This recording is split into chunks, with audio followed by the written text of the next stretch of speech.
Hello everyone, welcome back to my YouTube channel. It's me, your girl Zara Kiki TV, aka the young YouTuber in Highland. Please guys, if today is your first time to come across this my YouTube channel, please do not forget to subscribe, press the notification bell. Anytime, any day I upload a new video, you'll be the first person to be notified. If you're my returning subscriber, thank you so much for always stopping by. See you guys for my next video. Bye bye.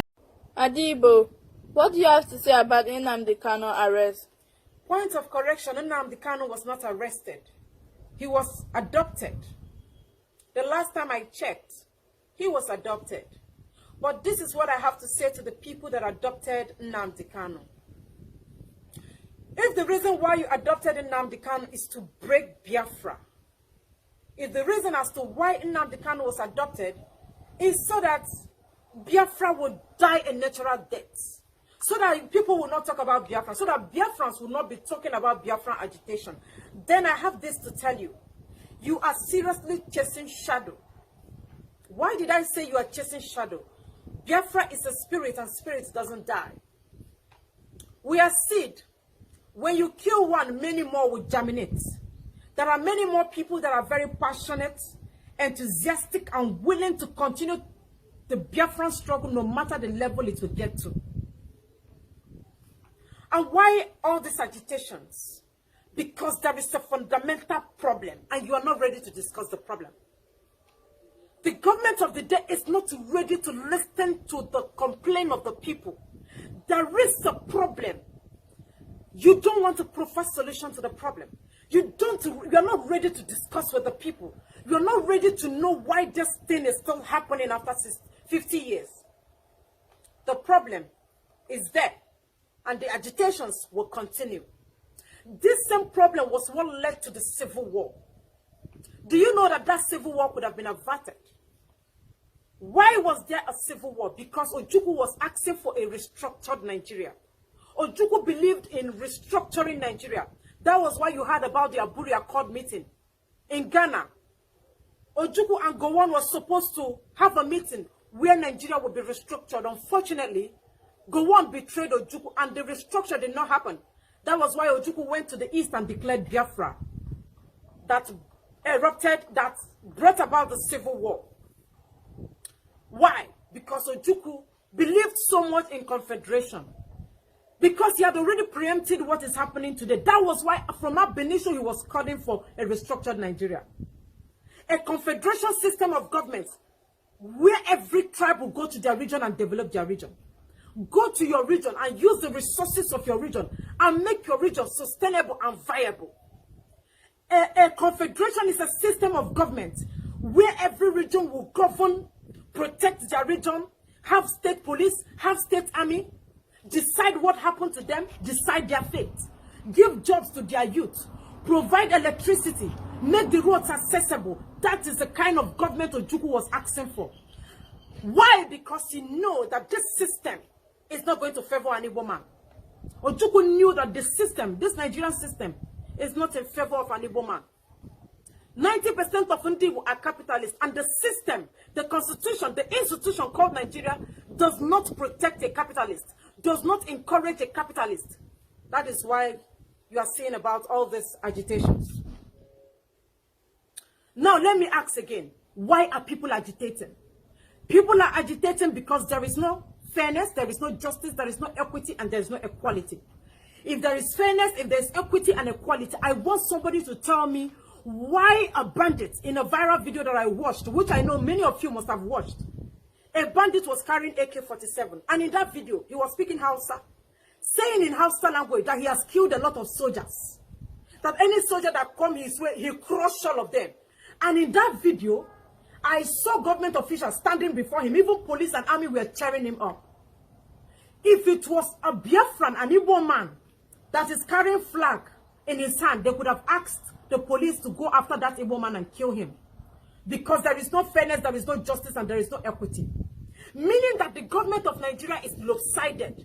There are some people that should kill and they will be pampered, while the other ones, once they carry flag, they will be killed.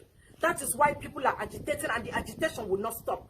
The agitation will go from generation to generation. It doesn't matter whether you kill many more people, imprison many more people. The truth is that at the end, the people will be free. Now, why are people agitating? Why are people passionate about living Nigeria? Because of high marginalization. This system called Nigeria is not favoring an Igbo man. Igbo people have suffered in the name of one Nigeria. Whether you believe it or not, Nnamdi will have suffered because of this one Nigeria. Because of an institution, because of the system, is not favoring Nnamdi. Serious marginalization. They can't do anything and involve an Igbo man. If they are holding a meeting, Nnamdi will be excluded from the meeting. If there's an appointment, Nnamdi will be excluded from the appointment. That was why that civil war happened. I won't go back to the civil war. Now, why are people agitating? Because of that 1999 constitution. That constitution is not in favor of that average man that is on the street. That constitution is not favoring that small girl that is going to school. That constitution is not favoring that our aged parents that are supposed to be receiving their gratuity. People are agitating because immunity is covering all the state governors, all the senators. Haven't you seen that a governor, after 8 years of his tenure, they will say that this governor did not pay workers' salary. This governor did not build road. This governor has been looting his state. Instead of that governor to be prosecuted and imprisoned or jailed, this governor will go again and contest for Senate seat, and he will win. Tomorrow they will tell you that DSS just arrested this governor. After 3 or 4 calls, the governor will be released, and that case will be swept under the carpet at the detriment of the people. That is why people are agitating. People are agitating because there is no standard hospital. There is no standard road. All the roads that they are building, all the roads they've been awarding, is amateur roads that they are building. And when people go to that same road, people will die. People are agitating because there is no plans on how the youth should be given job. That is why they are talking about empower. When you graduate as a youth, when you graduate after spending many years in school, they will tell you that the only job left for you is empower. Just sit down, they will give you 20,000. So I want you to tell me, in a situation like this, why won't people agitate? When the common man doesn't have hope. People are agitating because when you don't give people food to eat, the economy is not sustainable again. People are hungry, they are committing suicide and dying. And now when they come out to protest, you will take police and army to wage a war against them.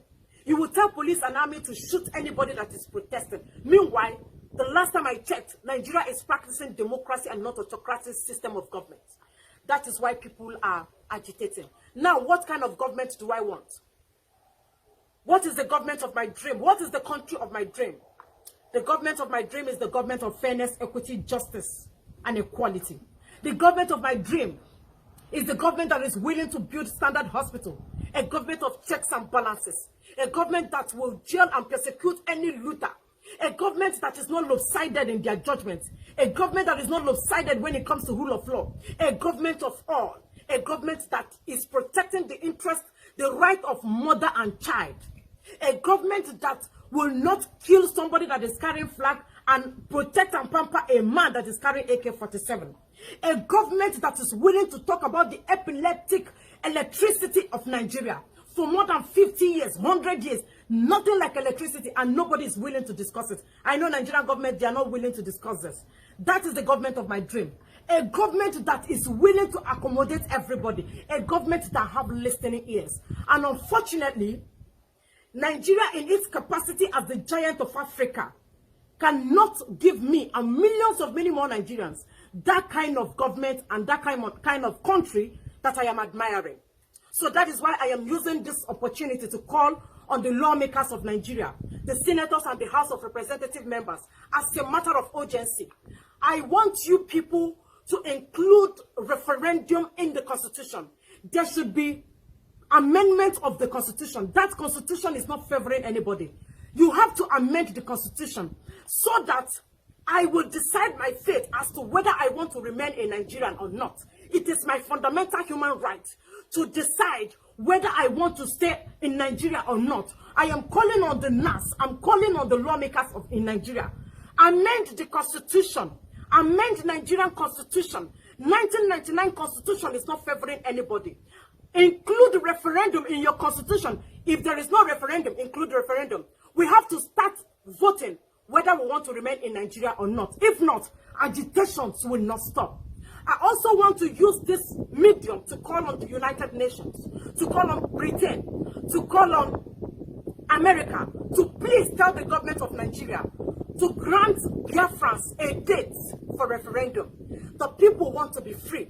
The people want to go back to their roots. The people want to go back to their land. The people want to claim what belongs to them. And I know there is nothing wrong in protesting, but they kill protesters. They make us to be hungry. And when we come out to protest, they kill us, they jail us. Meanwhile, it is our fundamental human right, right of life, right to vote and be voted for, right of movement. But in Nigeria, you cannot move. You cannot speak against the Nigerian government. When you speak, DSS will come and arrest you. In most cases, they will kill you. I'm calling on the United Nations. Please, I am begging the UN and America. Nigerians are suffering. They are raping our mothers in the farm. They are killing our sisters. I know in America, the right of mother and child is of a very high priority. You don't joke with mothers and children. But in Nigeria, they joke with mothers and children. They rape our mothers, and the rapers are not persecuted. The people that rape our mothers are not persecuted. That is why I am calling on you to come to Nigeria and tell the government of Nigeria to grant the people a date for referendum. We are suffering, and we cannot continue suffering and smiling. Grant us a date for referendum. It is within our fundamental human right. And stop arresting peaceful protesters. Stop arresting us. You cannot beat a child and ask the child not to cry. You cannot kill us and ask us not to retaliate. We are not willing to retaliate. We are not willing to fight anybody. We are peaceful, loving people. We only want to go back to where we come from. We want to go to Biafra land. Give us the opportunity to develop our region. That is all we are asking for.